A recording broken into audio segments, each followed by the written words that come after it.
Trolling দখলের দিন captain Vikram বাত্রা আমার স্যাটেলাইট ফোন থেকে ওর যে বান্ধবী ডিম্পল চিমার সাথে ফোনে কথা বলে, দিল মাঙ্গে মোর বেসিক্যালি একটা সফট ড্রিঙ্কসের ক্যাচ লাইন, কিন্তু কার্গিল যুদ্ধ এবং বিক্রম বাত্রার সঙ্গে ওটা একদম আষ্টে জড়িয়ে গেছে। Kargil changed my life in that sense. এই যুদ্ধের এটাই দাম, যারা যুদ্ধে যায় তারা জানে যে 1971 ইন্দিরা গান্ধী পেরেছিলেন যে পাকিস্তানকে একদম দুর্মুষ করে দেওয়ার পরে বাংলাদেশ নামে একটা স্বাধীন রাষ্ট্র প্রতিষ্ঠা করা।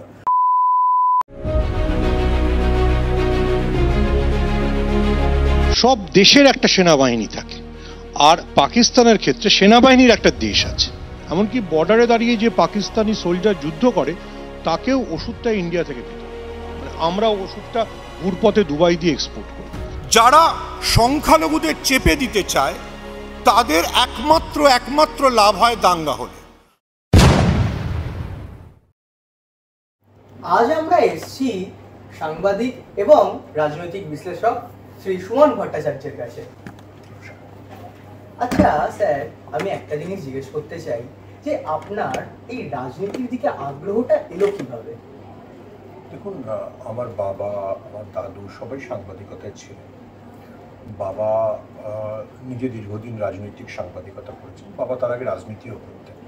দাদুর পরিবার সবাই স্বাধীনতার আগে রাজনীতির সঙ্গে জড়িত ছিলেন। ফলে রাজনীতির সঙ্গে আমাদের একটা পারিবারিক সংযোগ ছিলই।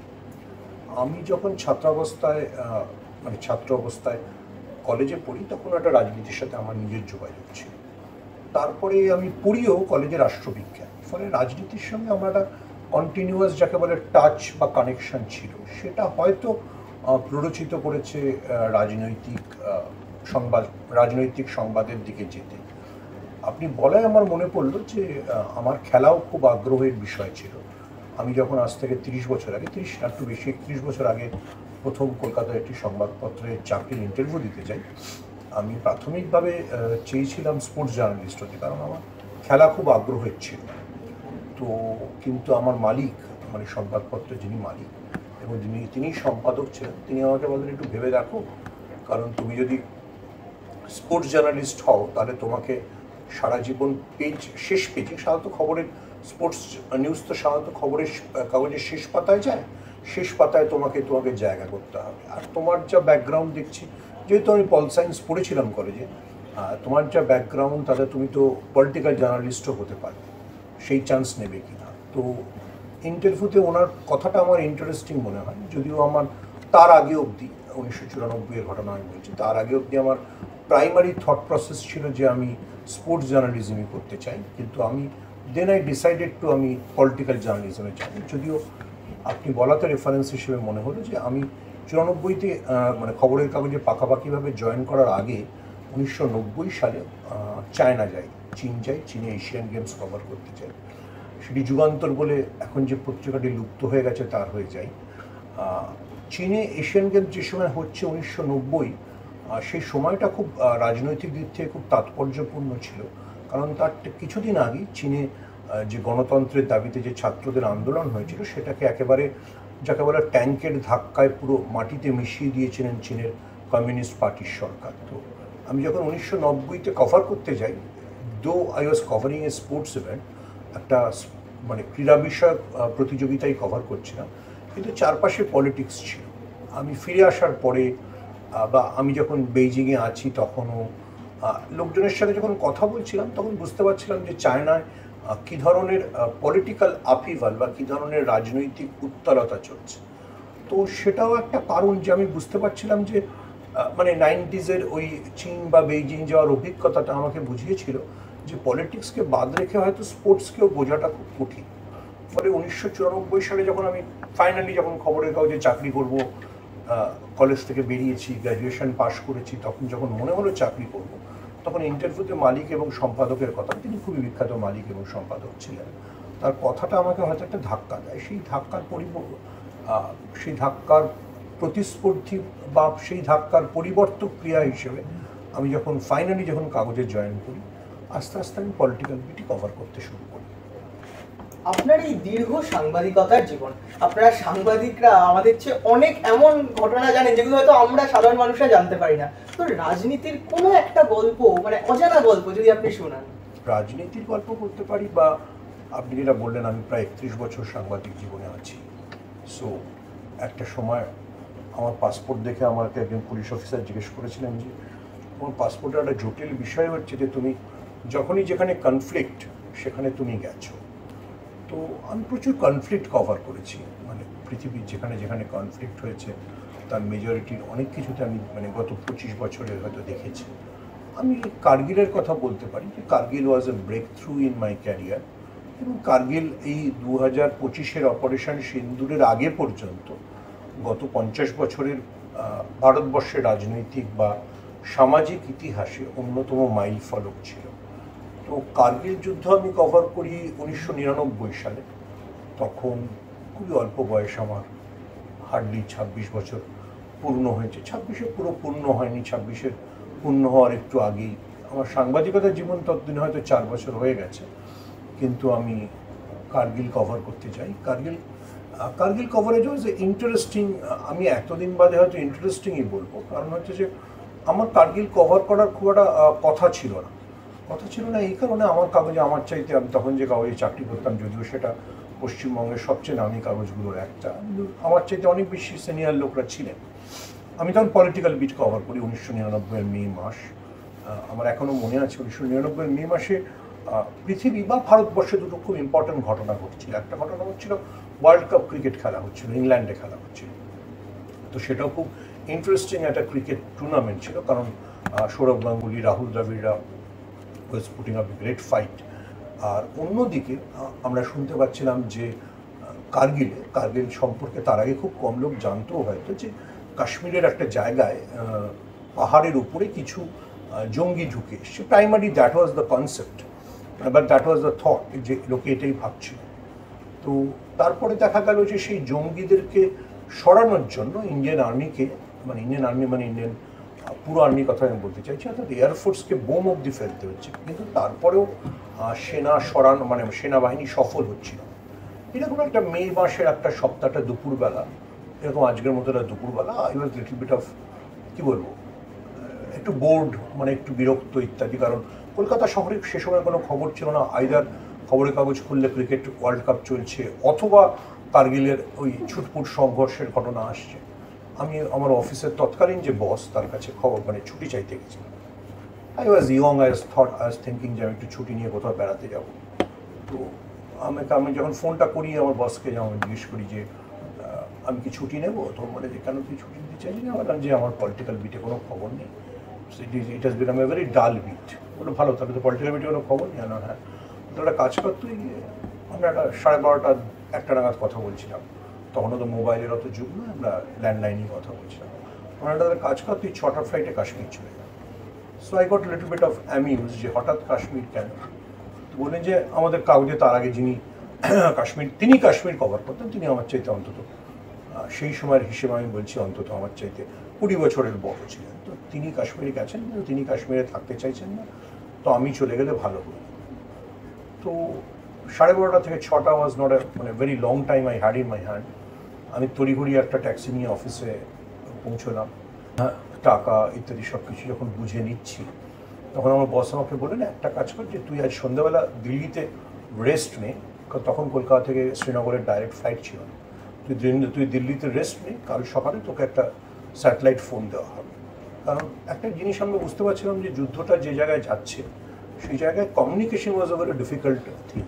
আজকের যুগে, আজকে ইন্টারনেট হোয়াটসঅ্যাপের যুগে ব্যাপারটা যতটা ইজি, তখনও আবার তার আগের যুগের তুলনায় ফ্যাক্স এসে গেছিলো, তো ফ্যাক্সও টেলিকমিউনিকেশনের উপর ডিপেন্ড করে, নেটওয়ার্কের উপর ডিপেন্ড করে। তো স্যাটেলাইট ফোন সম্পর্কে আমাদের যেটা প্রাইমারি ধারণা ছিল, যে স্যাটেলাইট ফোন পৃথিবীর যে কোনো জায়গা থেকে স্যাটেলাইট দিয়ে কমিউনিকেট করতে পারে। তো এরকম একটা বিকেলবেলা আমি শেষ পর্যন্ত দিল্লি পৌঁছে, পরদিন সকালে আমার কাগজের তরফে আমাকে একটা স্যাটেলাইট ফোন দেওয়া হয়। তারপরে আমি কার্গিলে পৌঁছে যাই, এবং ঘটনাক্রম পুরোটাই তো জীবনে সব কিছু তো আপনি নিজের মতো করে নির্ধারণ করতে পারেন না। কার্গিল কনফ্লিক্ট কন্টিনিউ হতে থাকে, এবং আমি প্রায় 62-63 দিন কাটাই। প্রথমে শ্রীনগর, তারপর লাদাখ, তারপর কার্গিল, তারপর দ্রাস, বাটালি, বিভিন্ন সেক্টরে কাজ করি, বিভিন্ন ঘটনা পরম্পরার মধ্যে দিয়ে যাই, যাকে আজকের ভারতবর্ষে সবাই চেনে একটা সিনেমার জন্য, শাহেনশাহ। সেই captain Vikram Batra was a very close friend of mind.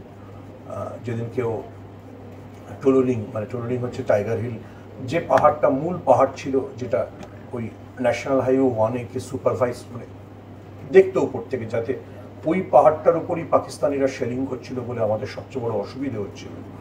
তো সেই টোলোলিং দখলের দিন ক্যাপ্টেন বিক্রম বাত্রা আমার স্যাটেলাইট ফোন থেকে ওর যে বান্ধবী ডিম্পল চিমার সাথে ফোনে কথা বলে, এবং কথা বলার আমরা মানে যেমন হয় সেনাবাহিনী এবং সাংবাদিকরা যখন একটা জায়গায় একসঙ্গে আছে, we use to have tea, চা খেলাম আমরা, তারপরে বললো যে আজকে রাতে আরেকটা অপারেশন আছে, এবং সেদিন রাতেই টোলোলিং দখল করা হয়, যেটাকে বলা হয় যে টাইগার হিল ক্যাপচার, মানে one of the major victory of the Indian force in Kargil. Captain Vikram Batra ওটার জন্য পরমবীর চক্র পেয়েছেন। পরমবীর চক্র ভারতবর্ষের এখনো অবধি সর্বোচ্চ সামরিক সম্মান।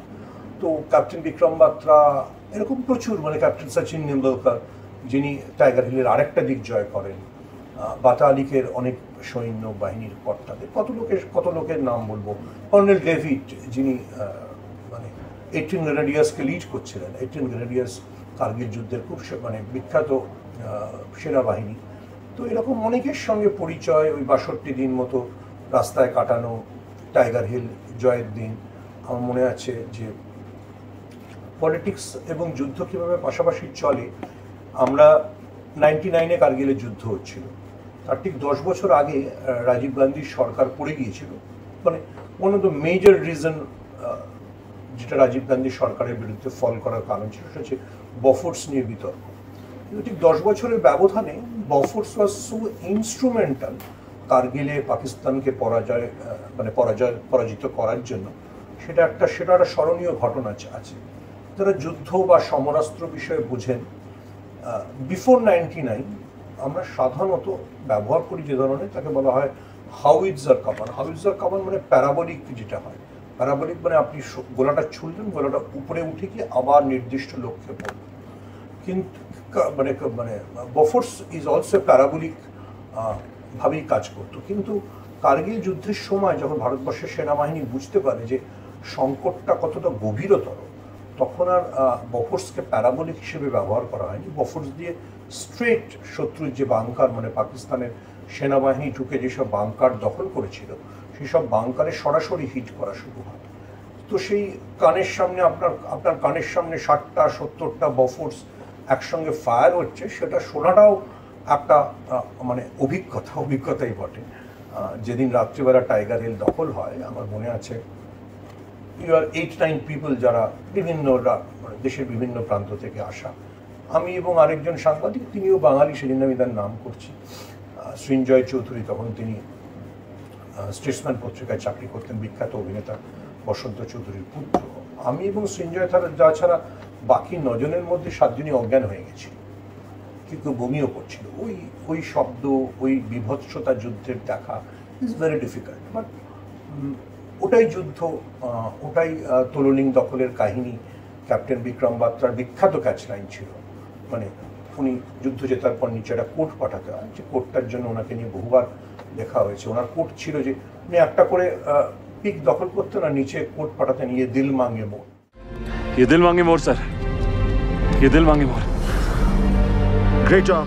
ये दिल मांगे मोर বেসিক্যালি একটা সফট ড্রিঙ্কসের ক্যাচ লাইন, কিন্তু কার্গিল যুদ্ধ এবং বিক্রম বাত্রার সঙ্গে ওটা একদম আষ্টপৃষ্ঠে জড়িয়ে গেছিল। তো Kargil was a huge experience. কার্গিলে আমরা প্রায় 62 দিন ছিলাম। আমার এখনো মনে আছে যেদিনকে আমরা লাস্ট মাস্কো ভ্যালি দ্রাস থেকে একটু এগিয়ে, মানে ইটস মোর টুয়ার্ডস পেহেলগাঁও, যে পেহেলগাঁও নিয়ে এখনো প্রচুর আলোচনা হচ্ছে। সেই মাস্কো ভ্যালিতে একটু বলে রাখা ভালো যে দ্রাস হচ্ছে পৃথিবীর 2nd কোল্ডেস্ট প্লেস। সাইবেরিয়ার পরে দ্রাসে শীতকালে মোটামুটি -60 ডিগ্রি টেম্পারেচার হয়। ফলে দ্রাসে যুদ্ধ করা যে কোনো সেনাবাহিনীর জন্য খুবই কঠিন। আর 1999, আজ থেকে 25 বছর আগের টেকনোলজি তো তখনও উন্নত ছিল না। ফলে হাতে কলমে যুদ্ধ করতে হচ্ছিল, আপনাকে উপরে উঠে গিয়ে বাংকার দখল করতে হচ্ছে। আপনাকে যতই বফোর্সের কভার দিক বা ফাইনালি এয়ারফোর্সের কভার কাজে লাগছিল না, আপনাকে হ্যান্ড টু হ্যান্ড ব্যাটল করতে হচ্ছিল। তো সেই হ্যান্ড টু হ্যান্ড ব্যাটলে ইজ ভেরি ডিফিকাল্ট ওরকম শীতের পরিবেশে। তো মাস্কো ভ্যালিতে যখন যুদ্ধ হচ্ছে, আমি এবং আমার এক পরবর্তীকালে তিনি আমার সহকর্মী হন, তিনি পৃথিবী বিখ্যাত আলোকচিত্রী, তার নাম প্রশান্ত পাঞ্জিয়া। তিনি একসময় রয়টারের দক্ষিণ পূর্ব এশিয়ার প্রতিনিধি ছিলেন। তো আমরা দুজনে একসঙ্গে মাস্কো ভ্যালিতে যাচ্ছি, তার সঙ্গে আমার আরেক সহকর্মী, কলকাতার সহকর্মী, পুরনো সিনিয়র দাদা পুলকেশ ঘোষ ছিলেন। তো সাডেনলি পাকিস্তান শেলিং শুরু করে। So all are got little bit of scared, কোথায় লুকোবো, কীভাবে হবে। তো সেই শেলিংটা শেষ হওয়ার পরে যখন বিকেলের দিকে আমরা চা খাচ্ছি, তখন হঠাৎ ভারতীয় সেনাবাহিনীর ওদের কাছে যে রেডিও মেসেজ থাকে তাতে মেসেজ এলো যে সিজ ফায়ার হয়ে গেছে। তখন আমরা জানি না কেন সিজ ফায়ার হয়েছে। একটু দূরে সরে এসে যখন আমরা আমাদের স্যাটেলাইট ফোন থেকে কানেক্ট করতে পারলাম, তখন জানলাম যে নওয়াজ শরীফ পাকিস্তানে, তিনি আমেরিকায় গেছিলেন, তিনি বিল ক্লিন্টনের সঙ্গে তার দেখা হয়েছে। বিল ক্লিন্টনকে তিনি প্রতিশ্রুতি দিয়েছেন যে পাকিস্তান সেনাবাহিনী সরে যাবে, এবং তৎকালীন ভারতবর্ষের প্রধানমন্ত্রী অটল বিহারী বাজপেয়ীও সেটা মেনে নিয়েছেন। তো মাস্কো ভ্যালিতে সেই সিজফায়ারের দিনও যেমন আমার মনে আছে, আবার বললাম ক্যাপ্টেন বিক্রম বাত্রার সাথে চা খেলাম, তারপর সে উঠে গেল টোরনিংয়ের আরেকটা পিক দখল করবার জন্য, and he died, and that became a modern day Saga, যে একটা ছেলে কতটা মরিয়া হতে পারে। তার বান্ধবীকে ফোন করে, আমার মনে আছে এখনও, ডিম্পল চিমাকে বলেছিল যে আমরা ফিরে এসে, বেসিক্যালি ক্যাপ্টেন বিক্রম বাত্রা হিমাচল প্রদেশের লোক ছিল। যারা জানেন তারা জানেন যে হিমাচল প্রদেশ বা হরিয়ানার অনেক জায়গা থেকে, হিমাচল প্রদেশের পালানপুর থেকে প্রচুর লোক সেনাবাহিনীতে যায়। তো বিক্রমও পালানপুরের ছেলে, ডিম্পলও কাছাকাছি, ওরা দুজনেই চণ্ডীগড় ইউনিভার্সিটিতে পড়েছে, যেমনটা সিনেমায় দেখানো হয়। তো ওরা প্ল্যান করেছিল যে যুদ্ধ শেষ হলে ওরা ফিরবে, ওরা বিয়ে করবে, একটা জায়গায় ওরা থাকবে, they are planning to have some house. তো এই সব কিছু যে মানে ছিটকে দিতে পারে সামান্যতম একটা যুদ্ধের জন্য, সামান্য যুদ্ধের, এই যুদ্ধের এটাই দাম, যারা যুদ্ধে যায় তারা জানে। তো বিক্রম বাত্রা ডায়েড, মেনি পিপল ডায়েড। তো সেই যুদ্ধকে খুব কাছ থেকে দেখাটা একটা অভিজ্ঞতা। সেই যুদ্ধ থেকে আমরা অনেক কিছু শিখলাম, অনেক স্মরণীয় ভদ্রলোকের সঙ্গে আলাপ হয়েছিল। কার্গিল যুদ্ধ কভার করতে বিশ্ববিখ্যাত আলোকচিত্রী রঘুরাই গেছিলেন। রঘুরাই 7 দিন মতো আমার সঙ্গে ছিলেন। রঘুরাইয়ার সেই সময় উনি যে কাগজটার জন্য ফটো তুলছিলেন, সেই কাগজটার নাম ইন্ডিয়া টুডে। ইন্ডিয়া টুডের মালিক, মানে 2 মালিকের মধ্যে একজন, মানে বোন যিনি, মধু ত্রেহানও ছিলেন। মধু এবং রঘুরাই আমাদের সাথে ঘুরছিলেন। তো আমরা মানে রঘুরাইয়ের কাজ যারা জানেন তারা জানেন যে রঘুরাই অনেক সময় ব্ল্যাক অ্যান্ড হোয়াইটে দুর্ধর্ষ কাজ করেন। ওনার মাদার টেরেসার উপর ব্ল্যাক অ্যান্ড হোয়াইটে কাজ আছে, ওনার গঙ্গার উপরে ব্ল্যাক অ্যান্ড হোয়াইটের কাজ আছে। তো কার্গিলের কাজটা উনি ব্ল্যাক অ্যান্ড হোয়াইটে করেছিলেন। মানে যুদ্ধের রক্ত, রং সব কিছুর বাদ দিয়ে সাদা কালো ফ্রেমে একটা যুদ্ধকে দেখাও ভীষণ ইন্টারেস্টিং। তো কার্গিল যুদ্ধ কভার করাটা অবশ্যই আমার জীবনে একটা, আমার মনে হয় ঘটনাবহুল ঘটনা। এবং কার্গিল সত্যি সত্যি আমার জন্য অনেক অপশনও খুলে দিয়েছিল। রঘুরাই ওই সময়, রঘুরাই বলেন অ্যাকচুয়ালি, মধু ত্রেহান আমাকে ইন্ডিয়া টুডে পত্রিকা গোষ্ঠীতে কাজ করতে যাওয়ার জন্য বলেন, কিন্তু ঘটনাচক্রে আমার ইন্ডিয়া টুডে পত্রিকা গোষ্ঠীতে কাজ করতে যাওয়া হয়নি। প্রশান্ত পাঞ্জিয়ার, তিনি আরেকজন ফটোগ্রাফার ছিলেন, তিনিও খুব বিখ্যাত ফটোগ্রাফার। তিনি আমাকে আউটলুক পত্রিকায় কাজ করতে যাওয়ার জন্য বলেন। আউটলুকের তখন যিনি সম্পাদক ছিলেন, আমার খুবই প্রিয় সম্পাদক বিনোদ মেহতা, যে বিখ্যাত বইয়ের নাম mister editor, how close you are to the PM। তো বিনোদের যে ধরনের সাংবাদিকতা, তার আগে আমি অনেক শুনেছিলাম। মানে কার্গিলের থেকে ফেরার কয়েক মাসের মধ্যেই, মানে বেসিক্যালি ফোনটা হয়তো এসে গেছিলো 1 মাসের মধ্যেই, এক্স্যাক্টলি আমি ভুলে গেছি। বিনোদ আমাকে ফোন করে বলেন যে প্রশান্ত পাঞ্জিয়া তোমার রেফারেন্স দিচ্ছে, তুমি কি আউটলুকে যোগ দেবে? তো আমি আউটলুক পত্রিকায় চলে যাই। So Kargil changed my life in that sense. And obviously আমার মানুষকে দেখার অভিজ্ঞতা, যুদ্ধকে দেখার অভিজ্ঞতা, পৃথিবীকে দেখার অভিজ্ঞতা, ভারত পাকিস্তানকে দেখার অভিজ্ঞতা, সব কিছুকে মানে একটা অন্য আসপেক্ট দেয়, যেটা হয়তো পরের 25 বছরে আমার সাংবাদিকতার জীবনকে প্রভাবিত করেছে। একটা যুদ্ধ যখন হয় তখন ইন্টারন্যাশনাল পলিটিক্স আমূল বদলে যায়, কিছুটা প্রভাব দেশের অভ্যন্তরেও পড়ে। এবার সাংবাদিকের থেকে আমি রাজনৈতিক বিশ্লেষকের কাছে একটা জিনিস জিজ্ঞেস করতে চাই, যে 71-এর যুদ্ধের পর 72-এ কংগ্রেস বিপুল আসন লাভ করে, অথচ 99-এর কার্গিল যুদ্ধের পরে 2004-এ কিন্তু পালাবদল হয়ে যায়। 99-এর কার্গিলের পরেই একটা ইলেকশন হয়, যে লোকসভাটা বিজেপি সুইপ করে। 2004 তার পরের ইলেকশন। আমরা ঐতিহাসিকভাবে ভুল করি যে 1999-তে 2টো লোকসভা ইলেকশন হয়েছে। একটা লোকসভা ইলেকশনে অটল বিহারী বাজপেয়ীর সরকার 1 ভোটে পড়ে যায়। যে 1 ভোটে পড়ে যাওয়ার কারণ ছিল উড়িষ্যার মুখ্যমন্ত্রী গিরিধারী গোমাঙ্গ যিনি লোকসভার সাংসদও ছিলেন, আবার উড়িষ্যার মুখ্যমন্ত্রী হয়ে গেছিলেন। কংগ্রেস তাকে ডেকে আনে এবং তার ওই ভোটটায় তিনি বাজপেয়ী সরকার পড়ে যায়। কার্গিল যখন যুদ্ধ হচ্ছে তখন বাজপেয়ী ইন্টারিম গভর্নমেন্ট চালাচ্ছেন, তখনও ইলেকশন অ্যানাউন্স হয়ে গেছে। কার্গিলের হাওয়া কিন্তু বাজপেয়ীকে 1999 যে লোকসভা নির্বাচনটা হয় সেটাই পশ্চিমবঙ্গ তৃণমূল ভালো করেছিল, গোটা ভারতবর্ষেই বিজেপিকে সরকার করতে সাহায্য করে। যুদ্ধ সবসময় যুদ্ধ সবসময় একটা দেশাত্মবোধের হাওয়া দেয়, এটা কখনো কাউকে এফেক্ট করে, কখনো কাউকে এফেক্ট দেয় না। 1999-তে অটল বিহারী বাজপেয়ী এফেক্ট পেয়েছিলেন, 2019-এ নরেন্দ্র মোদী এফেক্ট পেয়েছেন, কিন্তু যুদ্ধাবাজি সবসময় এফেক্ট দেয় না। তার প্রমাণ হচ্ছে দ্বিতীয় বিশ্বযুদ্ধের সময় চার্চিল যুদ্ধটা জিতেছিলেন, ওটা ফেমাস উইন, বাট উনি যুদ্ধ শেষে যখন নির্বাচনটা হয় তখন ক্লেমেন্ট এটলির কাছে হেরে যান। ফলে কার্গিলের যে দেশাত্মবোধের হাওয়া বা দেশাত্মবোধের যে প্রবল আবেগ, তা যে ভারতবাসীকে প্লাবিত করেছিল এবং বাজপেয়ীকে অ্যাডভান্টেজ দিয়েছিল, এ বিষয়ে সন্দেহ থাকার দরকার নেই। তাহলে এই যে আমাদের এখন যে ভারত পাকিস্তান অস্থিরতাটা চলছে, এই যে অপারেশন সিন্দুর কিংবা এই যে যেটা চলছে এখন, এটার জন্য কি 2026-এর বিধানসভা নির্বাচনে কোথাও প্রভাব পড়বে? দেখুন, এটা বলাটা খুব কঠিন। প্রাইমারিলি আপনাকে একটা জিনিস আমাদের বুঝতে হবে যে প্রাইমারিলি এই যুদ্ধের পরে যে দেশাত্মবোধ, যে আবেগ, যে ভারতীয়ত্ব আছে, সেটা অবশ্যই বিজেপিকে অ্যাডভান্টেজে রেখেছে। এই বিষয়টা নিয়ে আমার মনে হয় কারো কোনো সংশয় থাকা উচিত না, এবং গোটা ভারতবর্ষই একটা সেনাবাহিনীকে কেন্দ্র করে আবেগ রয়েছে। এবার যে কোনো আবেগেরই তো ফল আউট থাকে। এই যে আবেগটার আরেকটা পোর্শন হচ্ছে যে 1971-এ ইন্দিরা গান্ধী পেরেছিলেন যে পাকিস্তানকে একদম দুর্মুষ করে দেওয়ার পরে বাংলাদেশ নামে একটা স্বাধীন রাষ্ট্র প্রতিষ্ঠা করার, আর 2025-এ নরেন্দ্র মোদী দুর্মুষ করলেন বটে পাকিস্তানকে, কিন্তু বালুচিস্তান কেন স্বাধীন হলো না। এই আবেগটা যদি আবার উথলে ওঠে, তাহলে যে দেশাত্মবোধের আবেগে বা প্লাবনে বিজেপি বা নরেন্দ্র মোদী সরকার বৈতরণী পার হবে বলে মনে করা হচ্ছে, সেইটা হওয়া মুশকিল হয়ে যাবে। পলিটিক্সের তো সবসময় কাউন্টার ন্যারেটিভ থাকে, and the second most narrative is যে সেটা কতটা বিজেপি বিরোধী দলগুলো বিল্ড আপ করতে পারবে তার উপরও ডিপেন্ড করছে। It's not a very easy task এ ধরনের কাউন্টার ন্যারেটিভকে বিল্ড আপ করা। সেটা হচ্ছে যে ভারত কি শেষ পর্যন্ত আমেরিকার বা আরও নির্দিষ্ট করে বলতে গেলে ডোনাল্ড ট্রাম্পের চাপে যুদ্ধবিরতিতে রাজি হলো? কারণ এরকম তো, যেহেতু ডোনাল্ড ট্রাম্প বারবার বলছেন, শুধু ডোনাল্ড ট্রাম্প বলছেন না, আমেরিকার সেক্রেটারি অফ স্টেট রুবিও বলছেন, আমেরিকার ভাইস প্রেসিডেন্ট ভান্স বলছেন না, তারা টুইট করে বলছেন এবং একাধিকবার বলছেন।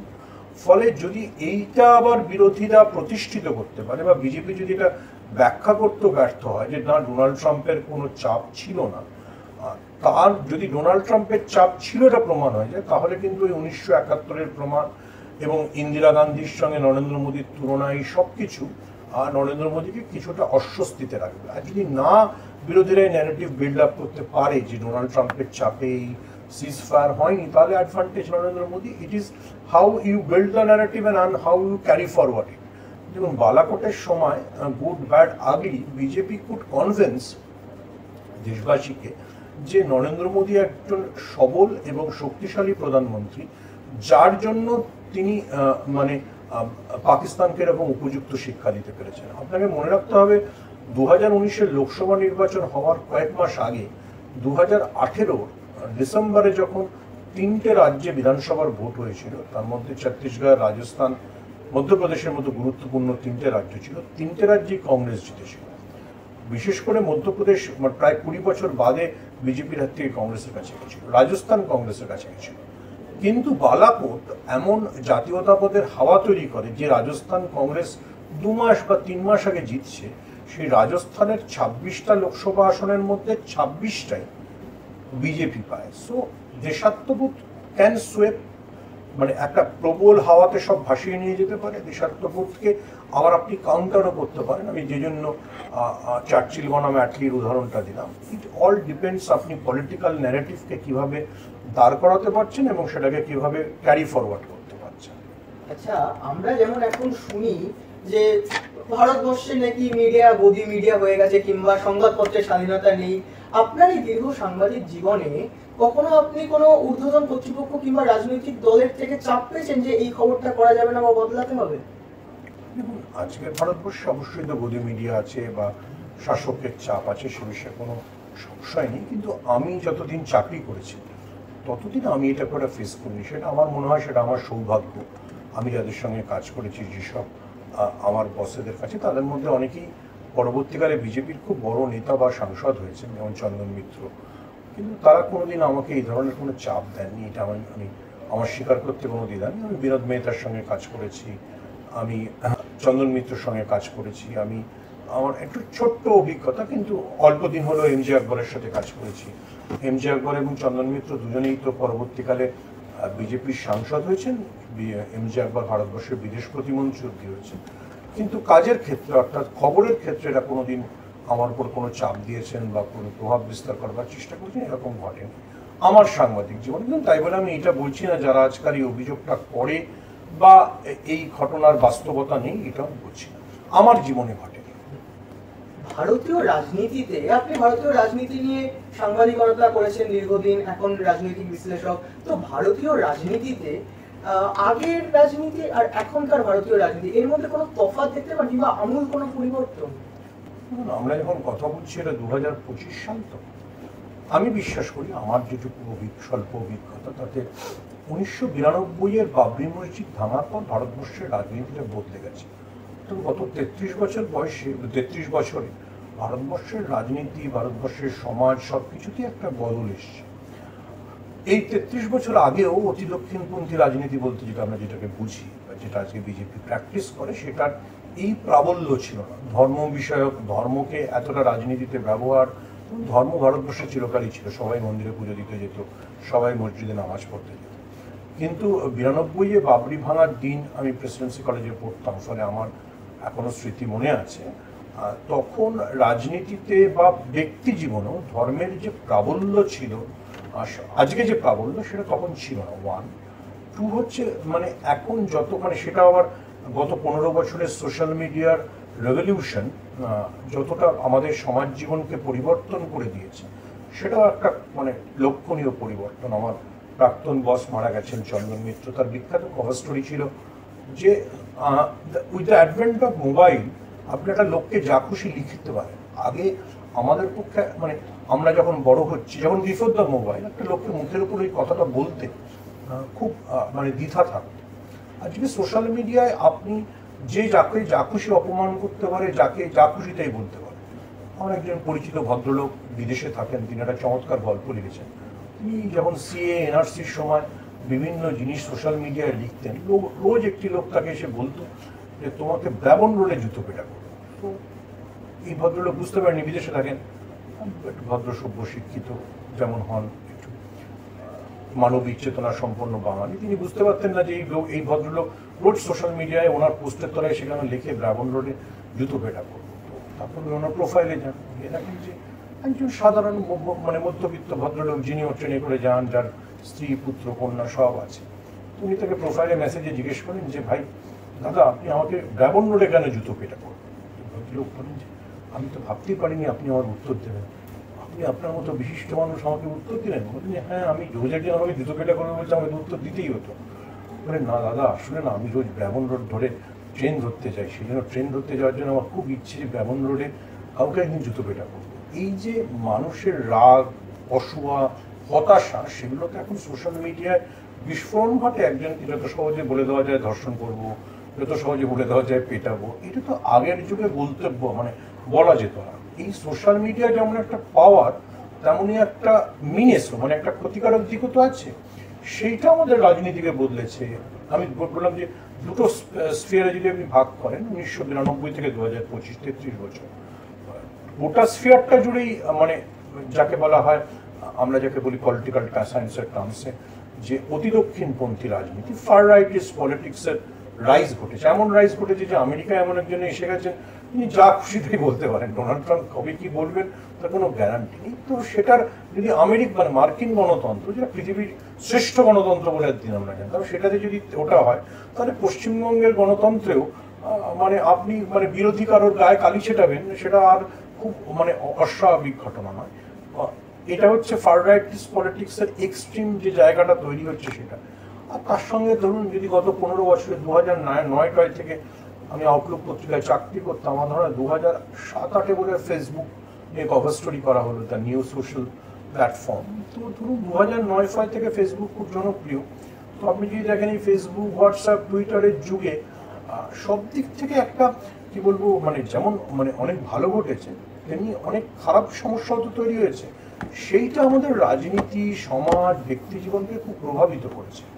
আমার বয়স 52, সেই নিয়ে বললাম যে আমি 19 বছর বয়সে বাবরি ভাঙা দেখেছিলাম। বাবরি ভাঙার সময়ও যতটা অতি দক্ষিণপন্থী রাজনীতির প্রাবল্য ছিল বা যতটা মানে কি বলবো ধর্মকেন্দ্রিক বিদ্বেষ ছিল, আজ তার তুলনায় মানে অনেক গুণ। আজ যদি সত্যজিৎ রায় গণশত্রু বানাতেন কি হতো, মানে খুব সমস্যা। জাভেদ আখতার যে বলেছেন না, আজকের যুগে কোনো সিনেমা বানানোর আগে অনেকবার ভাবতে হতো।